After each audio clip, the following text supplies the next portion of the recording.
Hallo und herzlich willkommen zu Folge Nummer 27 von The Legend of Heroes, Trails and the Sky the Third. Ja, wir sind immer noch in der Hauptstory, bedeutet, wir werden in dieser Folge auch vor allem Hauptstory weitermachen, selbst wenn wir Türen finden werden, die werden wir dann, ja wobei, nee, ich hätte letztes Mal gesagt, dass wir das eigentlich so ein bisschen mehr aufteilen wollen, dass wir schauen einfach, wir nehmen wie es kommt, fertig. Wir sind immer noch in der, 6. Ebene, ne, 6th Plane, ja, und sind in einem monochromen Schulgebäude oder in einem Schulhaus eher gelandet. Das habe ich schon gemacht, sehr gut, brauchen wir also nicht. Ja, also würde ich sagen, gar nicht lang drum rumklotzen, sondern einfach hier rum. Im Grunde genommen müssen wir, glaube ich, hier sogar nur Leute kaputt machen. Warte mal, das haben wir doch hier irgendwo stehen. Da ist 6th Plane. We arrived in the Black and White Royal Academy, let's look around. Ja, und im Grunde genommen wird es auch gewesen sein. Genau, Truhen. Ich habe mir extra eine Karte wieder rausgesucht. 10.000 Mira. Nicht schlecht, weil hier fallen sie tatsächlich gar nicht so groß auf, denn sie sind, so wie alles hier, monochrom. Das heißt, ich würde sie sofort übersehen. Wir haben schwarze Ritter. Ach komm, das kürzen wir jetzt mal ab. Wir sind sowieso viel zu stark. Ich bin unglaublich gespannt, weil ich gar nicht mehr so drin bin. Wie gesagt, die Aufnahmen zu Trails from Zero haben zwar schon angefangen, aber das ist ein bisschen her. Und da haben wir nicht den Vorteil, dass wir überpowered sind. Das heißt, da wird es wirklich interessant sein, wie das mit den Kämpfen alles funktioniert. Aber ich denke mal, dass wir das ganz okay hinbekommen. 10.000 Mirror. Step right up. Grab your free item today. Not you, sir. You've already got yours. Leave some for the others. Ich glaube, die Truhe hinten haben wir auch vergessen, oder? Müssen wir gleich mal gucken. Genau, das ist wieder die Geschichte, die ist uns egal. Aber das hier ist uns nicht egal. Think outside the box. Chest. Okay, ich glaube, ja, jetzt habe ich hier auf dieser... Nee, eine Kiste fehlt noch. Deswegen suche ich mir das raus. Die sind nämlich teilweise auch richtig in den Ecken versteckt. Das heißt, ich würde die mit meinem Können sowieso nicht finden. So, Nummer 1, Nummer 2 und Nummer 3. Fertig. Okay. Und zwar hier hinten in der Ecke. Da soll eine sein. Ja, da ist auch eine. Mewtwo. Steht da? Nein, okay. Your excuse for thievery is as wooden as I am. Okay. So, dann wollen wir mal die Gebäude abgrasen. Im Grunde genommen laufen wir jetzt einfach nur Gebäude durch Gebäude durch Gebäude, um am Ende des Tages... Ach, guck mal, hier ist auch noch einer. Diese roten Ritter alle wegzuballern. Ich glaube, das ist so ein bisschen das Ziel. Es ist kein besonders spannendes, vor allem mit unserer Kampfkraft. Aber meine Güte. Zack. Dafür kommen wir hier relativ schnell durch. Das ist ja auch der Vorteil daran, dass wir hier bei den... Ich gerade glaube... Wie drücke ich das am besten aus, ohne dass es falsch rüberkommt? Ich liebe Trails, aber ich liebe die Geschichte. I have some ideas for you, but keep them close to my chest, sorry. Auch das mit der Kamera finde ich sehr schön. Ich liebe diese Spiele. Ich finde auch gerade in Sachen Worldbuilding, gerade durch diese ganzen Nebenfiguren, gibt es eigentlich nichts, was da auch nur drankommt. Das ist unglaublich. Aber das erkauft sich die Reihe natürlich auch hin und wieder, was heißt hin und wieder, aber sehr oft mit sehr viel Leerlauf. Es ist ein typisches JRPG immer noch. Guck mal. Bringen wir wieder Farbe rein. Ja. Den müssen wir auch noch die müssen wir auch noch wegknallen. Und das kommt uns hier halt zugute, dass wir zumindest diesen Kampfaspekt, der durchaus Spaß macht, das meine ich gar nicht. Also ich finde gerade dieses Kampfsystem, dieses ganz klassisch rundenbasierte und dann auch noch mit diesem Stellungsspiel, das ist eine ganz coole Geschichte. Aber...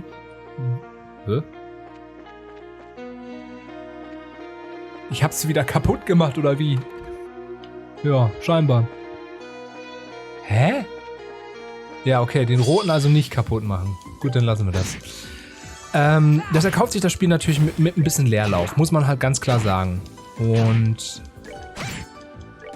die Kämpfe können wir ganz gut überspringen, auch wenn die eigentlich ganz cool sind, aber gerade bei rundenbasiertes Systems dauert natürlich alles ein bisschen. Und ich glaube auch gerade für so ein Walkthrough ist halt ganz geil, dass wir das dann halt sehr schnell abhandeln können. So. Verdammt. In Gesprächen finde ich es schwieriger. Oh, shit. Ja, gut. Das war jetzt nicht so der Plan, aber... Naja. So, ich glaube, wir sollen es schon so machen, dass alles bunt ist. Also lassen wir das mal so. Ist das jetzt von außen auch? Nee, ist es nicht. Was war denn das jetzt? Das Auditorium, ne? Habe ich da jetzt alles? Ich glaube schon. Ich glaube, eine Truhe war da drin. Die haben wir auf jeden Fall. Naja, und genau. Und ich rede die ganze Zeit drum herum und lasse mich selber von meinen eigenen Gedanken immer wieder ablenken. Das ist auch... Es ist nicht viel. Punkt. Und... Ich glaube, um es kurz zu machen, alles, was wir an Abkürzungen oder an Schnelligkeit mitnehmen können, sollten wir auch mitnehmen. Deswegen mag ich ja auch diese Schnellspurfunktion so unglaublich gern. Ich finde, nirgendwo so ist die angebracht wie in JRPGs. Weil halt, es ist dieses typische JRPG-Reden immer. Also dieses, hey, jeder hat noch irgendwas zu sagen. Also wirklich jeder. Egal, ob es Sinn ergibt oder nicht. Das ist halt einfach so. Und das ist manchmal ein bisschen sehr viel. Fish skurs. A spider looks at you angrily for disturbing its living room. Ja, finde ich auch frech von mir. Und, ach guck mal, eine Stardoor. Und das Ding ist halt einfach so, am Ende des Tages gewinnt die Reihe dadurch sehr viel, nämlich Lore und Hintergründe und Durchdachtheit. Und das ist alles super. Ich kann aber verstehen, wenn einem das manchmal einfach zu viel ist, weil es gibt auch Gespräche, die sind unnötig. Und ja, ich sage das auch im Hinblick dessen, dass eben diese unnötigen Gespräche nur mal menschlich sind, dass das halt auch Figuren zeichnet. Ich finde das super, dass das da ist, kann aber verstehen, dass das in der Masse für viele dann doch auch mal abschreckend ist. So, ich glaube, das bringt's ganz gut auf den Punkt, so nach 10 Minuten endlich mal. Den Schluck habe ich mir verdient. So. Mirror comes and mirror goes, sometimes it may be lost, but at times that loss can be regained manifold. Offer 50,000 mirror to me, only then shall the door open. Oh, hier habe ich jetzt eine kleine Geschichte zu. Und zwar wirklich, das ist die Tür, die für mich eine andere einmal kaputt gemacht hat. Denn ich habe hier zu wenig Geld gehabt. Jetzt haben wir natürlich Geld en masse, denn wir haben ja alles übernommen aus dem ersten Spieldurchlauf. Und ich habe auch, wie heißen die nicht mal, Ornaments verkauft, die ich nie wieder bekommen konnte, weil die nur einmal in einer Truhe drin waren. Und damit konnte ich eine ganz andere Tür nicht mehr öffnen. Und ich würde sagen, rein da auf jeden Fall.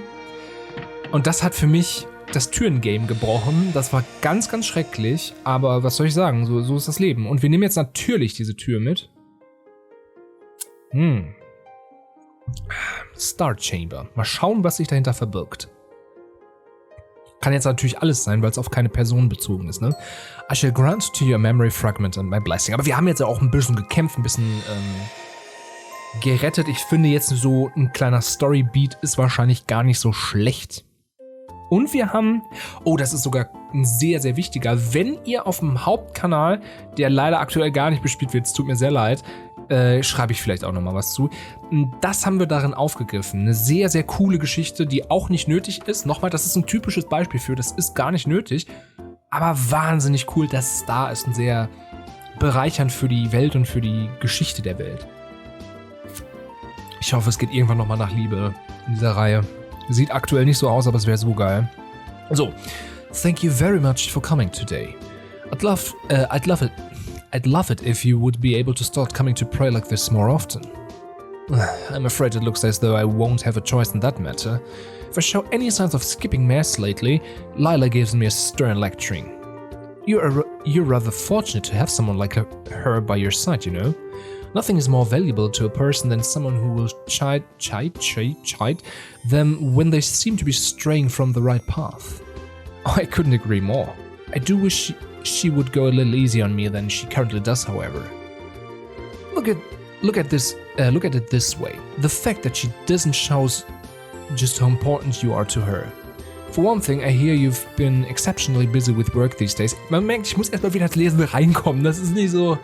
Es ist holprig, aber so ist das manchmal. I wouldn't be surprised if she hoped to make the time you spend here to be a break from all of that. As frustrating as it is to admit, that's a scarily sound assessment. But she can't keep me away from work forever now, can she? I think I ought to be better. Leute, I ought to be... I think I ought to be getting back to it now. So if you'll excuse me now, please give my regards to Father Holstein, too. Certainly. A good day to you then. Bye bye. Und da haben wir Maybelle, oder auch einfach Maybelle. As if Lila wasn't bad enough, now I have Sister Rosa saying the same things as her. Oh well, next up is inspecting the market, so I should probably get to doing that. I was expecting Lila to be here to meet me by now, though. She's been awfully cold to me lately, and I still don't have a clue as to why. Thought she was going to pray with me today too, but then she up and decided she needed to take care of shopping. Maybe I can grill her on it later. For now, I should hurry and get to the market. Ich komme ein bisschen besser ran. Es tut mir leid. Ich hab's ein bisschen länger nicht gemacht für diejenigen, die sich wundern. Die letzte Aufnahme ist, glaube ich, 2 Wochen her. Von daher, be patient with me. Oh, isn't that Lila? Thanks. I really do appreciate your help today. Not at all. I should be saying the same to you. Anyway, if you need anything else, just give me a call. I can always worm my way out of whatever's on my schedule to make time for you. I'll certainly keep that in mind. Please do. My little sister's been so excited for the big day already. It'll surely be one to remember. Yes, I'm sure. For now, however, I think I really should be going. Oh Gott, ich kann nicht lesen, Leute. Oh yeah, the mayor should be about done with mass now, right? Until next time. Farewell now, for now. Boah, Leute. Did I just witness what I think I did? So that's why she's been acting so distant towards me lately. I wish she had said something. I thought we were supposed to be close. Suppose it shouldn't come as much of a surprise. She's a grown woman. And she might seem cold towards people on the outside, but she's a wonderful human being and a rather attractive one too. If anything, I'm surprised it's taken her this long to find someone. Well, it wouldn't be fair to me for me to get in the way of her happiness. I do feel a little lonely at the thought, but she's going to want my support. It wouldn't be right for me not to give her it. I'll have to apologize for being late. May I ask exactly what you are doing? Oh, it's you, Lila. How long have you been there? You appear to be rather tired. This is why I keep telling you that you need to stop overexerting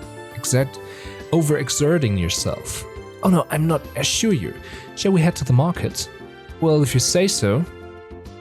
Dun, dun, dun, dun, dun. Ja, in dieser Geschichte geht es nämlich um Lila, the next day. Und es ist nie klar.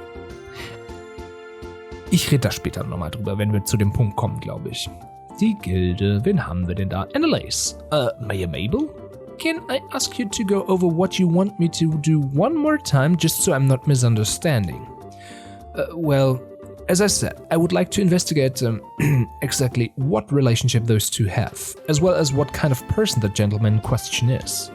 So, to put it in simpler terms, you want me to check out whether they're dating and do a background check on their man, right?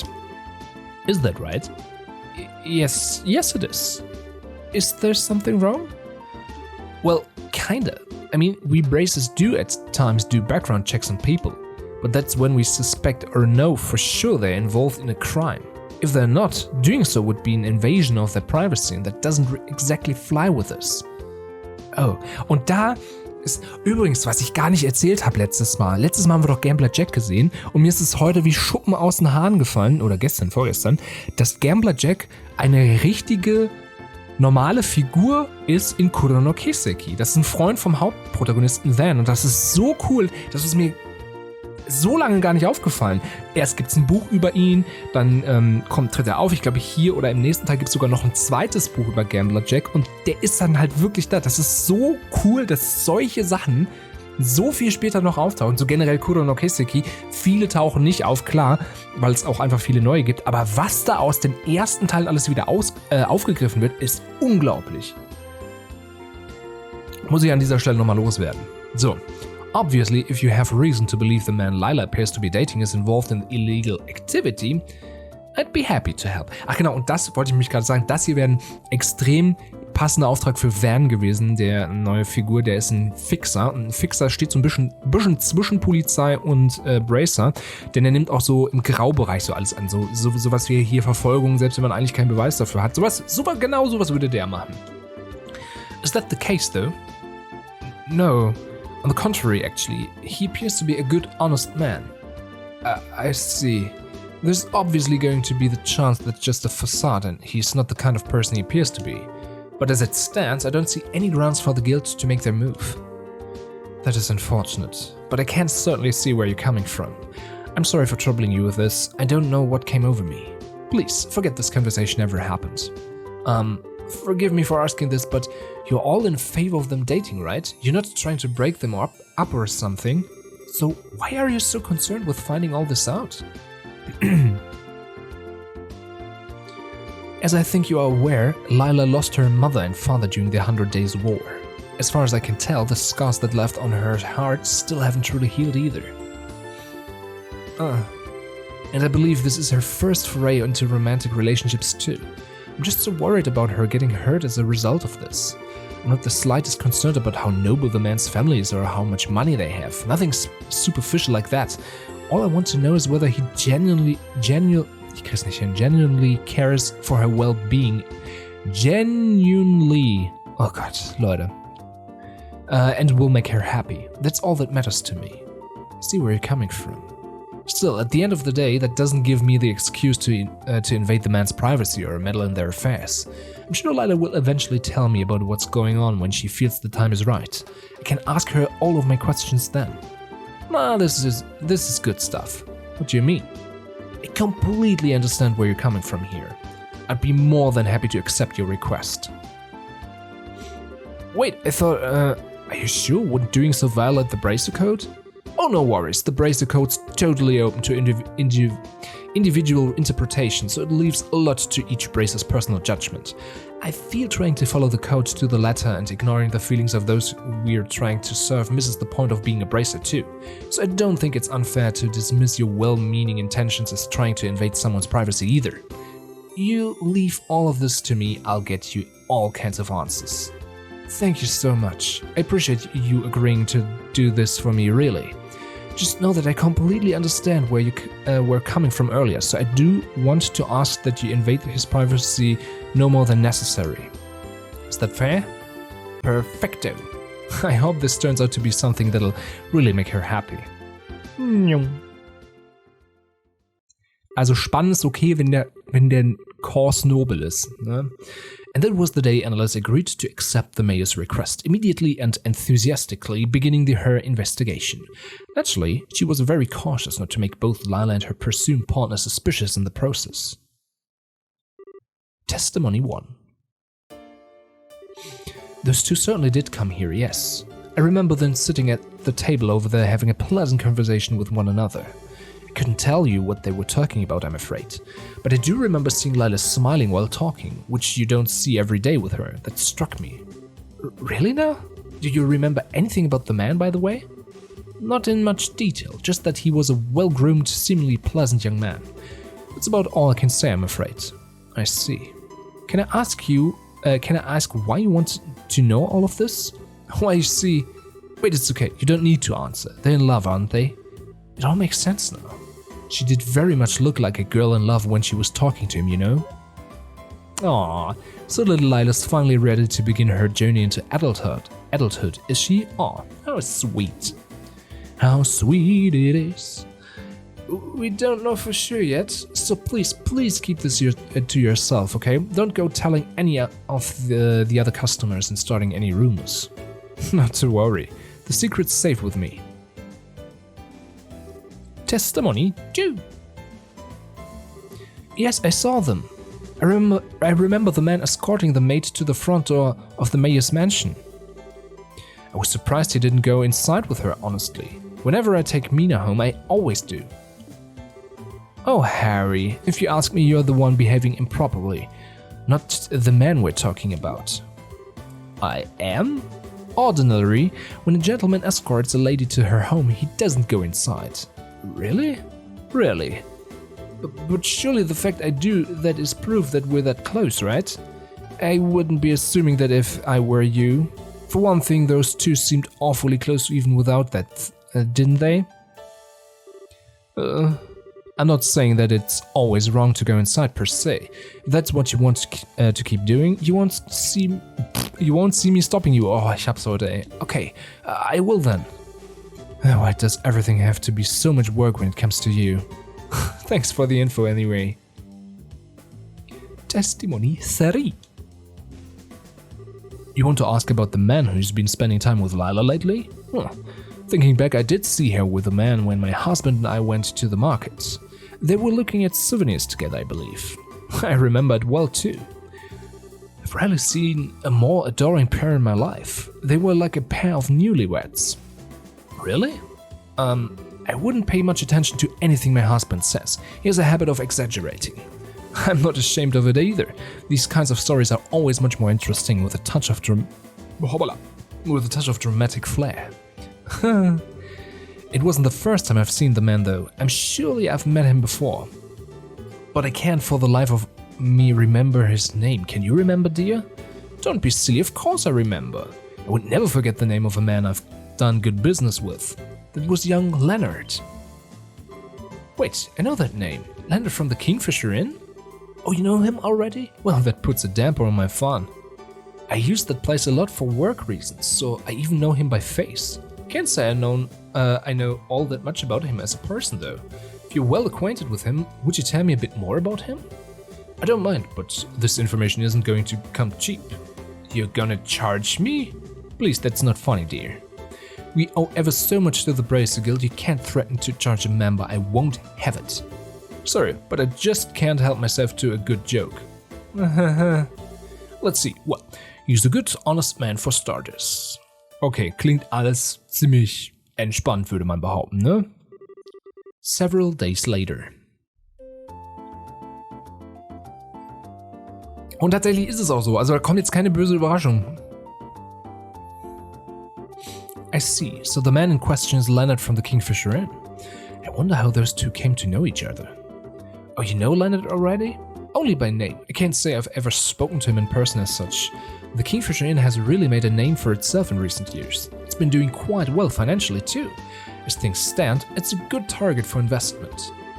Trina said that too. I'm no expert in that kind of stuff though. Still, from what I can gather based on your report, their relationship is a healthy one. And you seem to think very highly of Leonard. Oh, absolutely. Even his little sister Sofina is super sweet. I'd say you don't have anything to worry about with them. From what I've gathered, they'd make it for a picture-perfect married couple. I'd like to believe that's still a while off. Then again, if they really are dating, it's a reality I'll have to come to terms with sooner or later. I'm happy for her, but at the same time I'm a little sad too. I get what you mean. Thank you very much for your rapid analysis. It sounds like she's made a fine choice. So I suppose all I can do for now is wait for her to share the truth with me herself. That sounds like a good plan. Und da ist sie schon, Miss Maybelle. It's me, Lila. Could I have a little of your time? Oh, speak of the devil. I wonder if the time has finally come. Das ging ja schnell. That'd be one funny coincidence, but maybe it has. And if it has, then it's just about time I made my exit. I wouldn't want to get in the way. Nonsense, I'd actually prefer if you stayed. If she does tell us what I expect her to, I don't intend to hide the truth of what I asked you to do. Oh, I see. Well, okay then. Miss Maybelle? Oh, sorry, Lila. Come on in. As you wish. Oh, Miss Annalise? Please do accept my apologies. I didn't realize I was intruding. You're not. Don't mind me. I was just here to give my report on an investigation on behalf of the mayor. I see. So, what brings you here, Lila? Do you have something you want to talk to me about? You could say that, yes. I have an important request I wish to make of you. Really now? What would it happen to be? Well, it concerns the Kingfisher Inn near Valeria Lake. We're right. Excuse me? Did you think I had no idea what was happening? I already know everything there is to know. How could you possibly? I'm sorry, I actually had analysts here look into it for me. I was worried about you, you see? You'd been behaving so strangely lately. I'm sorry that I did it, but I just couldn't help myself. I see. There's no need for you to apologize, however. I didn't mean to worry you. Perhaps I should have been more open from the start. So, is Leonard being good to you? Damn. Cut right to the chase, why don't you? He's a very kind man, yes. Why do you ask? That wasn't what I was asking. You know what I mean, Lila. So, is there anything else you want to say on the matter? Well, yes. If it's alright with you, I'd like to get right to discussing the date for the big day. Already? The big day? You've already started mapping it out? We have. We were hoping to keep it a secret for as long as possible in order to surprise you. Naturally, I've made sure everything fits into your schedule. Do you have your okay to begin making the necessary arrangements? Wooey! Is something wrong? What was that? You dummy! I can see why you might have wanted to surprise me, I can. But did you really have to keep this from me until this late in the process? I mean, you've got a right to your own private life and you don't have to share everything in that with me. I'm not saying you have to, but I can't believe you would decide something so important without consulting me even once. Do I mean that little to you? Besides, you've only been going out for about a month. Aren't wedding bells at this stage a little premature? This decision is going to impact you for the rest of your life, Lila. You understand that, right? I think you should calm down and listen to what she has to say, Maybelle. I'm sure she does understand and has her own reasons for decide. I have a horrible feeling that there is a very grave misunderstanding taking place here. You're serious?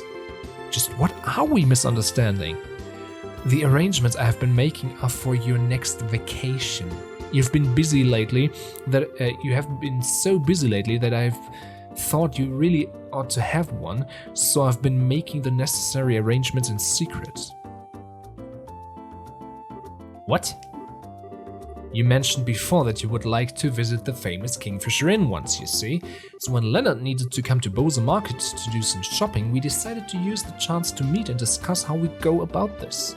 I hadn't realized my actions were causing so many problems for you. Whoopsie.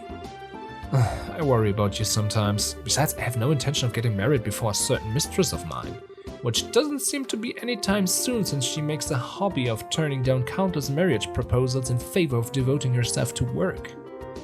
It's not a hobby, it's because I have so much work on my plate that I don't have time for marriage to be on the brain. So there's nothing between you and Leonard? Nothing at all? Everyone says you two have been getting along so well. I'll admit that he's a lovely man and one I have a very positive impression of, but I've never considered him a potential partner, not once. Why? All girls your age experience romance at least once. Wouldn't be right for you not to do the same. This isn't something I intended to come out and say, but it seems you leave me with no choice. Right now, the most important thing in my life is your happiness. I will put that over anything and everything else. Ensuring it is my greatest joy, my very reason for being. Until you've decided upon a partner to supplement that happiness, I have absolutely no intention of looking at anyone but you. I do appreciate you worrying about me. If it's my happiness you want, I ask that you focus on your own happiness first and foremost. And yet, like clockwork, I see you disregarding your well-being and taking on far more work than is humanly possible. Fine, I get it. Now that we can put the whole marriage thing behind us, I will accept your offer of vacation. So feel free to proceed with your plan. I'll leave arranging the schedule to you. As you wish. Then if you will permit me to excuse myself, I shall. Good day to you too, Miss Annalise.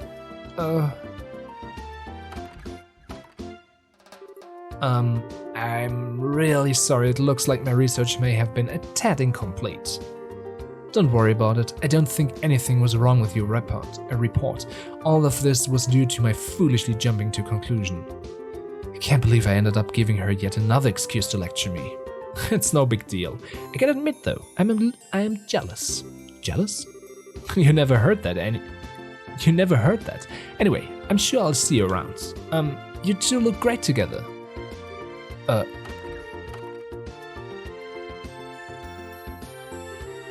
Oh, Annalise. What a day. Feel almost ashamed to be this relieved over all of this. Don't know if I'll ever be able to manage without her at my side.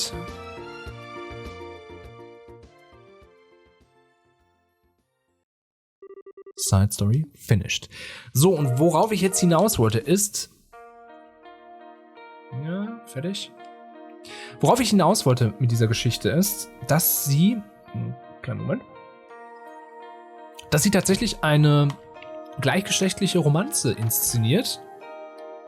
Ne, den wollen wir nicht. Wir wollen ja die schwarzen Ritter wegballern. Und das fand ich... Also wenn man mal überlegt, was ist das? 2007 müsste das rausgekommen sein. Ja, okay, ist jetzt immer noch nicht wahnsinnig progressiv für die Zeit, aber gemessen an den JRPGs, die ja sonst eher sowas... Ja, wobei es geht eigentlich. JRPGs hat ja schon sehr oft androgyne und eher queere Ansätze oder zumindest... Also man findet sehr leicht Thematiken drin wieder. Aber ich fand das schon sehr stark, dass das sehr offensichtlich suggeriert wird, dass Lila und Maybelle nämlich ineinander verliebt sind. Und das ist jetzt, also, das ist ja keine unglaublich krasse Analyse, die man dafür machen muss. Das ist ja sehr offensichtlich.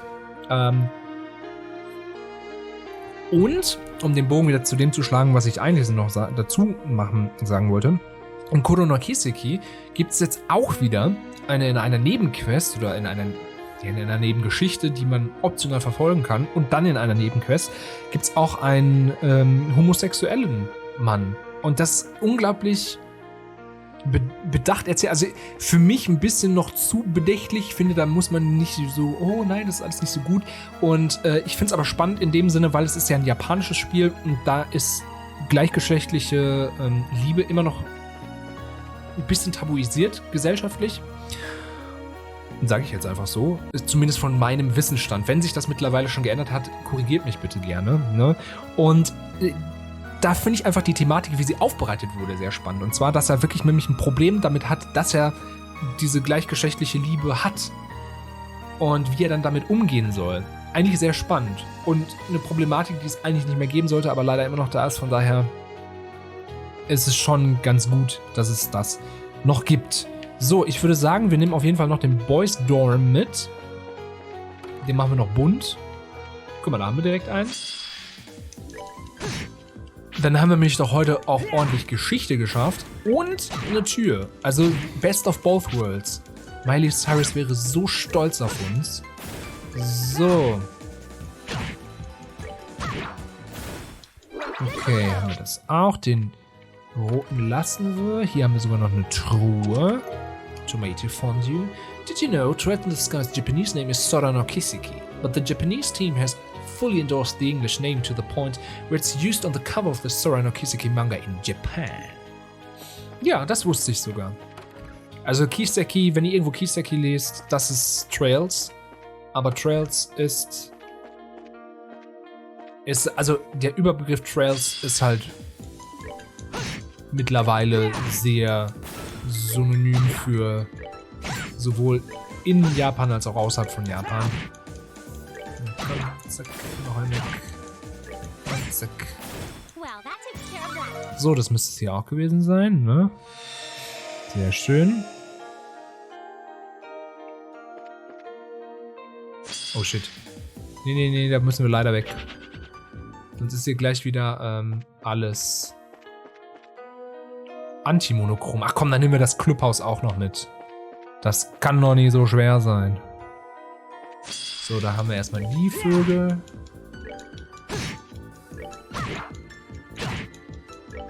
Zack. Zack. Zack. Zack.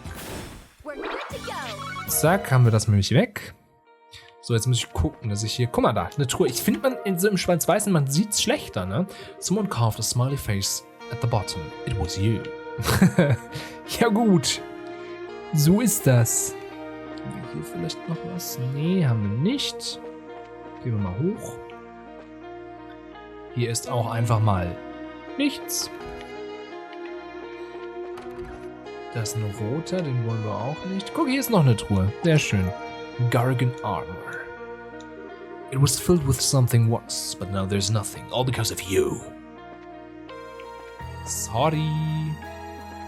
Boys Locker Room ist auch nichts. Dann fehlt ja eigentlich noch einer, der müsste ja hier drin sein. Exakt. Sehr schön. Nummer 1 weg.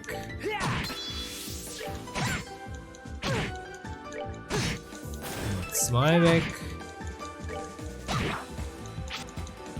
Und Nummer 3 weg. So.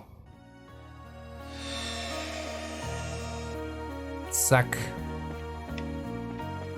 Zack. Da haben wir schon mal 4 Gebäude wieder wunderschön gemacht. Und, oh shit, oh shit, oh shit. Also die roten greifen wir lieber nicht an. Und ich würde sagen, hier im Hauptgebäude machen wir einen kleinen Cut. Immer, wie gesagt, wir haben ja auch eine komplette Tür noch gemacht. Und machen dann in der nächsten hier weiter. Ich weiß gar nicht, ob hier noch eine Tür kommt oder nicht. Aber ansonsten würde ich sagen, haben wir in der nächsten Folge wieder ordentlich Hauptstory. Denn dann werden wir hier die Farbe ins monochrome Leben wieder eingeführt haben und es geht weiter. Und wir haben ja auch noch ein paar Sachen vor uns. Die 6. Ebene ist wirklich ein bisschen umfangreicher. Also lasst uns gar nicht mehr lange labern und für diesen Tag sagen Tschüss, bis zum nächsten Mal. Danke fürs Dabeisein. Tschüss.